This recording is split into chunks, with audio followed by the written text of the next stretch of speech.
let's get 2 minutes on the clock and your time starts now.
All right, time is up. Let's have a look at those answers.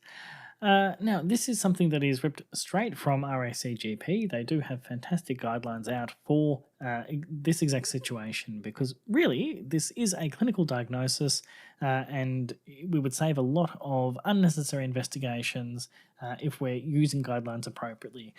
Being the RACGP examination, they want to make sure we are familiar with their own guidelines here, and so this is something that you should be aware exists. If you haven't gone through non-pharmacological interventions, do so. You will find not only a heap of fantastic information, but you will also find the answers to many exam questions. So the 3 criteria here for a clinical diagnosis without further assessment would be an age equal to or over 45 years, there's 1 mark, activity-related joint pain, another mark, and morning knee joint stiffness lasting less than 30 minutes. So we've got some of those answers up here. Very well done. The age ever so slightly off, depending on how mean they wanted to be. They would potentially give a half mark there, but again, acknowledging the age is definitely worth doing. Very well done. All right. I want you to pause for a moment and think about, how many times have you ordered x-rays for patients where you're pretty sure it's going to be knee osteoarthritis, and has it actually changed your management? Now, the thing that kind of excludes from this, if they meet that clinical criteria, but you're still thinking you might need to order investigations, well, what's that thing that differentiates it? And really, it's the severity. So if there's severe pain or you're suspecting advanced disease, which may benefit from more aggressive management options, then imaging is certainly indicated. Otherwise, you can save that patient a little bit of radiation. It's not that much, to be honest. A little bit of money, unless they're at a bulk billing clinic. X-rays cost money, as well as the time and effort of having to actually go out and get the x-rays as well. Now, in this instance, this patient here has, they've specified here that he's got limited range of knee flexion bilaterally and 10 degrees knee flexion contracture. Knee flexion contracture is that term for not being able to fully straighten the knees. And with that there, I'd probably be thinking, probably looking at some advanced disease. What might we need to do about that? Well, I think we need to put 2 minutes on the clock and your time starts now.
All right, time is up. Let's have a look at those answers. Now, this is one of those questions that you might have seen me use once or twice before. Here's the thing, if the college gets to reuse their questions, so do I. And this is one of those questions they really, really love. They really want you to know what are the radiological findings of osteoarthritis. The big ticket items here are going to be that joint space narrowing. So that under 3 mil is considered to be narrowed down, about 5 mil is considered to be normal. Subchondral sclerosis, that's that kind of hardening, that line below the cartilage layer that happens as the bone beneath thickens, becomes more thickened due to that increased wear and tear.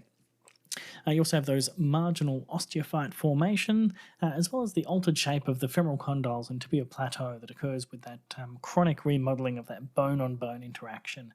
You could argue that some of those previous things kind of play into that as well, but particularly in advanced disease, you do see that just grossly abnormal knee joint. Now, another thing to look out for would be the subchondral cysts, so those geodes, the little kind of pockets of fluid that occur as fluid's forced up into that bone cavity with the increased pressures there. Hard to see on this one, so I haven't put it on the marking rubric. However, if you thought you could see it and you put it down as an answer, yeah, you'd get a mark. Now, I've intentionally used this image here as well because this one does show severe disease. It's a grossly abnormal knee x-ray, but it doesn't project that well up onto the screen. And you're probably going to find something like this in the actual exam. They have to print it out onto paper. It may not always be the highest resolution picture to start off with.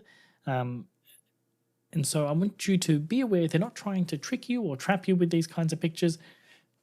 They're going to give you something that's going to be reasonably obvious, so don't feel like you're being trapped or looking for fine details that you simply may not be able to see on the actual exam paper. So some of the answers we have here, absolutely perfect in terms of joint space narrowing, subchondral sclerosis, and osteophytes, fantastic.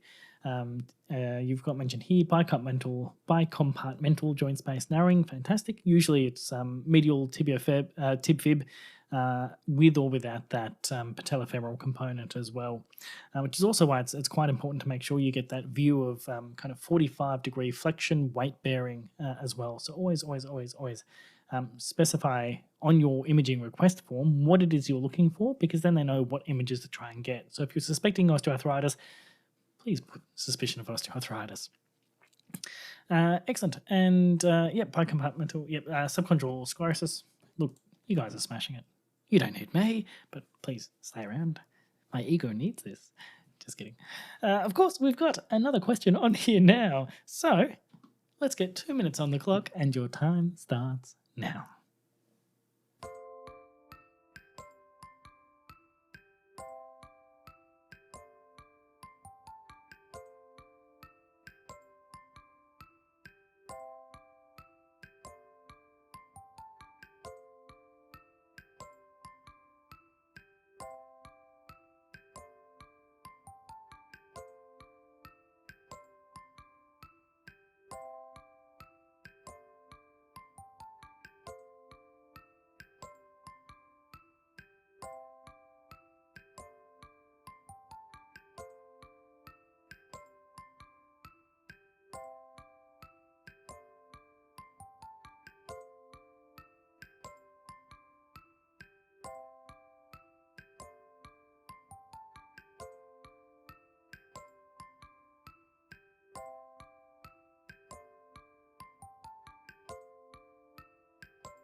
All right, time is up. Let's have a look at what some of those answers could be.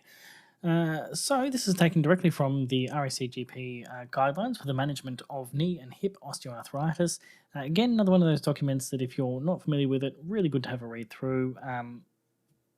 Not the most riveting read, maybe a before bed to help you get to sleep read, but full of a few little gems that I think really are worth knowing. And one of the things they focus on as well is what is recommended, what's maybe on the fringe of proper medicine, and what are things that we actually know don't work and may cause harm, so things to avoid. So some things we do know can be helpful would be non-steroidal anti-inflammatory drugs, and I think if you gave any kind of sensible option, be it ibuprofen or Celebrex, anything like that, you're going to get marks there. I think as well, you probably would be better specifying orally at low doses for short periods, or at least specifying orally, definitely specifying orally, I should say, and preferably for short periods, just to really reinforce that we don't want people stuck on NSAIDs as a long-term solution. Of course, paracetamol orally as therapeutic trial. A lot of people don't actually find significant benefit from paracetamol. It can derange liver function. It can impact metabolism of other medications. And so if it isn't actually giving much help, we often think of it as a very benign medication. It may be worthwhile deprescribing and saying, look, it's not really helping here. Let's try a period off it.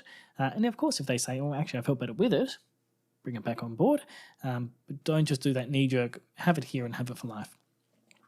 Corticosteroid injections for short-term symptom relief.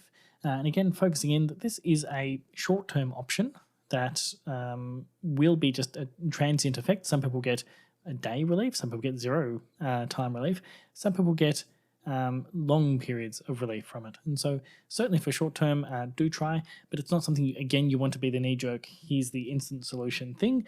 Try and limit to kind of once or twice a year, and really if they're finding they're needing it much more than that, you probably need to be escalating that level of care.